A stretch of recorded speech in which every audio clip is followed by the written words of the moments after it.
Yo, what is up guys? Delboy here, aka Blue Collar Sports TV. Hopefully you guys are doing well. If you're new here, hit subscribe, hit like, all that good stuff. So, Ben Whittaker rights for wrong of what took place in Saudi Arabia back end of last year by defeating Liam Cameron in their rematch by second round stoppage. Of course, first time around, it was marred by controversy. It was a technical draw after both guys fell out of the ring, basically. Whittaker got an injury, or so he said, and it was ruled a draw. Many people were speculating that Whittaker was looking for a way out. Wasn't his greatest performance, looked a bit average for me. And yeah, a lot of pressure was on him going into this fight. And yeah, listen, it was one of those fights. It had to happen again. But I felt first time around, and I didn't really talk about this fight much, but I felt first time around Whittaker was just average, and Liam Cameron was as good as he could have been. And it kind of made the fight what it was, competitive. But in this fight, in this rematch, Ben Whittaker for me looked a lot more switched on.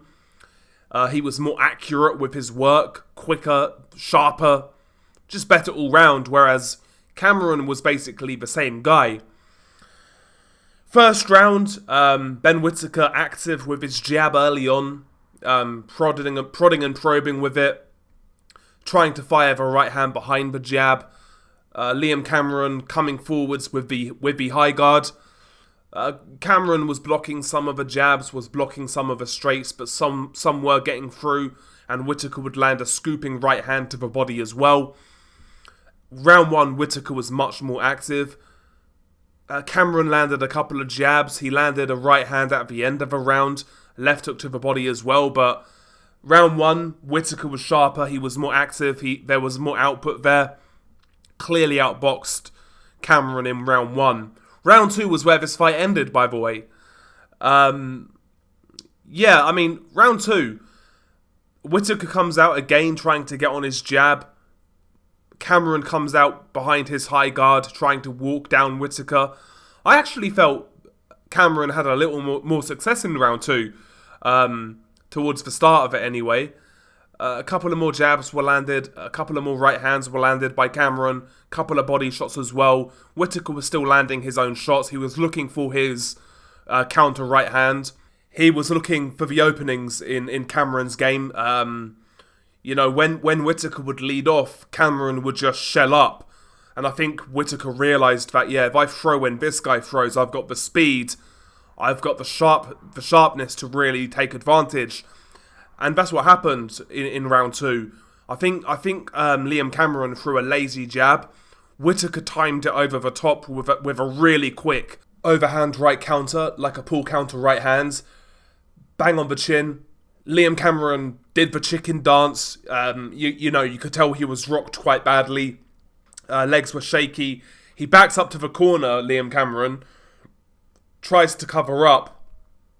Ben Whittaker comes in and launches a barrage of punches. Some were blocked. A couple got through. And one shot in particular got through. A right hand to the top of Liam Cameron's head. It kind of made Liam Cameron dip a little bit, like he sat on the ropes or fell against the ropes kind of thing. And then the referee jumped in to wave it off. Now, for me, the commentary were talking about this and they kind of brushed it aside. But for me, the stoppage was a little early. I felt they should have given Liam Cameron a count because the ropes basically kept him up. I felt they should have given him a count. But having said that, Liam Cameron wasn't complaining. He wasn't protesting or anything like that. And yeah, he was definitely hurt. Like, badly hurt. So, listen, it is what it is. Ben Whittaker did what he had to do. Definitely the sharpest I've seen him in his pro career. In the amateurs, I quite rated Whittaker to a degree. As a pro, I haven't been impressed, have to be honest. But yeah, this was his best performance, particularly when you consider the circumstances of it being more high pressure than his previous fights, because his previous fights he was basically, just supposed to blow these guys over, and he didn't always do that. This fight was supposed to be a test. It was supposed to be a pressure cooker environment, and he looked better. He looked decent. So we'll see what he does from here. Does he have the ability to go on and move through domestic level up to European? We shall see. We shall see. But yeah, I mean, he did what he had to do at the end of the day. It is what it is. It is what it is. As for Liam Cameron, I think his 5 minutes are up now, to be honest with you. I think his 5 minutes are up. But Ben Whittaker moves on. I'd like to see him in there at domestic level, man. Lyndon Arthur, mind you, Lyndon Arthur's fighting Anthony Yard, but maybe even a Dan Aziz next would be an okay fight for Ben Whittaker. Somebody along those lines. Maybe the British champion, Lewis Edmondson. I think these are the sort of fights that Whittaker should target next and go from there. But anyway, share your thoughts below. Beanie Guy Del Boy. Peace.